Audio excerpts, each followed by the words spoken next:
In this lesson, I'm going to talk to you about tremolo systems.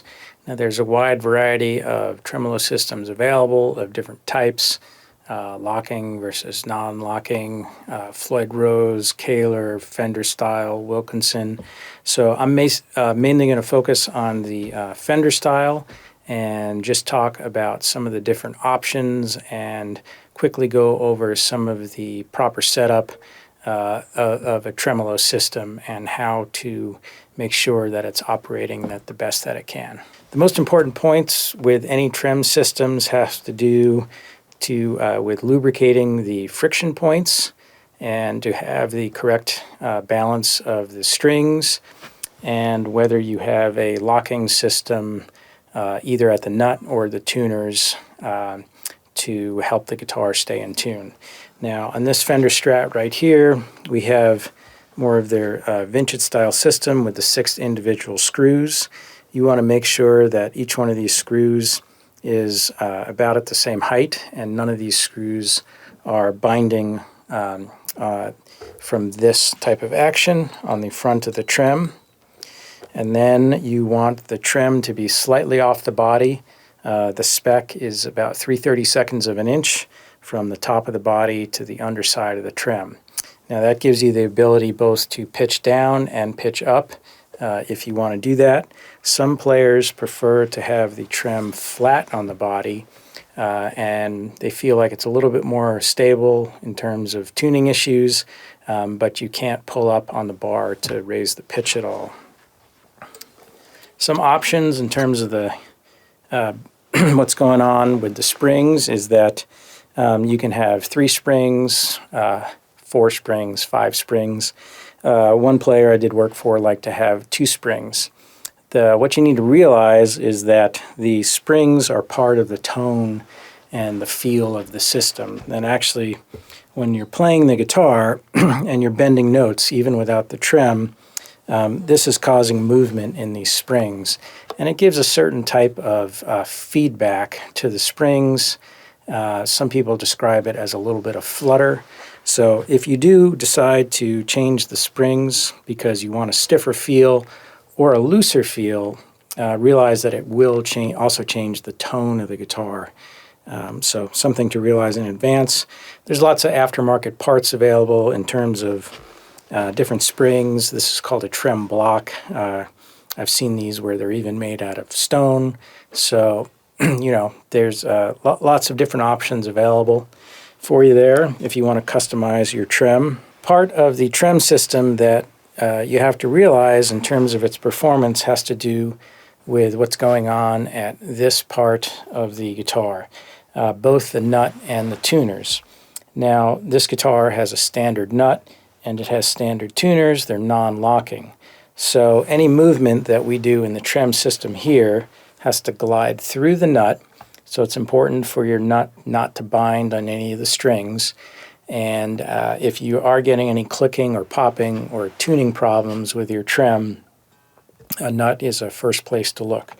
You want to make sure that your string tree is adjusted accurately and that this isn't causing a friction point.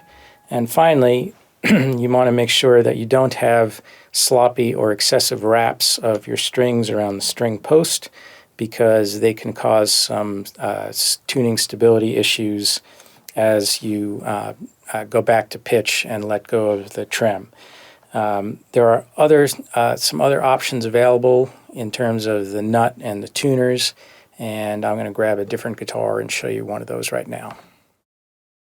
On this Stratocaster, we have a slightly different setup in that we basically have the same type of trem here, except we have 2 adjusting screws rather than the 6.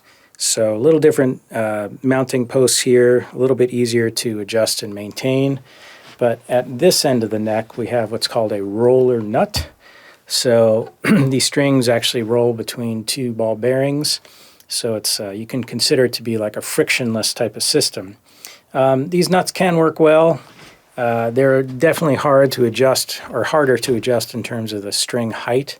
You have to put small metal shims underneath either side of the nut to adjust the nut height. So that's something to realize, that this system is a little bit more difficult to adjust the nut height with.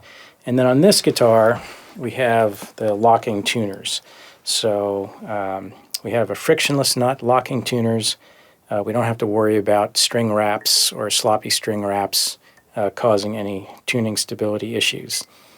Getting locking tuners is a nice upgrade if you have a guitar without them and you're using your trem quite a bit. Another variation of this is to have a locking nut. So that's available on systems like Floyd Rose and Kahler. In that case, regular tuners just work fine. You have your locking nut, which clamps down on the strings.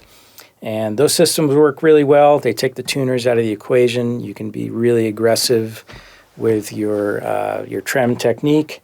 And just like the roller nut, the locking nuts are a little bit harder to adjust in terms of fine-tuning the action at the nut. So just realize that in advance.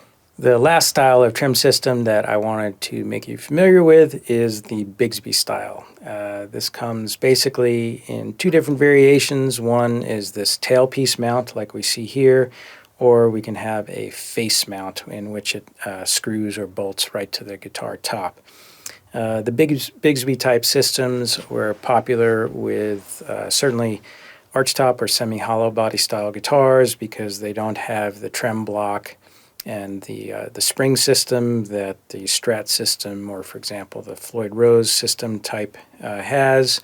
And if you have a very thin-bodied electric guitar, say like an SG, then this type of Bigsby system is great because it doesn't matter. You can have a very thin-body guitar and still use this type of system. So all the other things that I mentioned hold in this, in that you want to make sure that all the friction points in your saddles, your nuts, are in good shape and that the strings can move freely through them.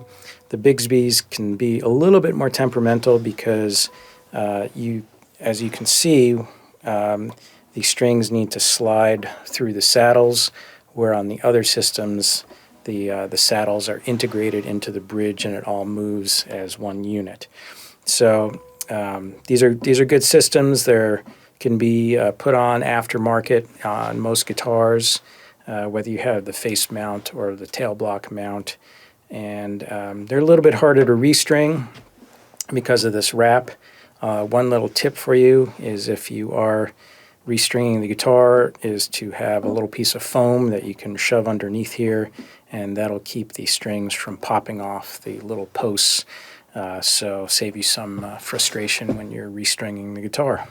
So that's most of the basic trem systems out there. They all operate on similar principles. They all have the same maintenance issues of lubricating the friction points, and whether you have good string termination up here at your tuners, or have a locking nut, or have locking tuners. Those types of things will always improve the performance of whichever trem system you have.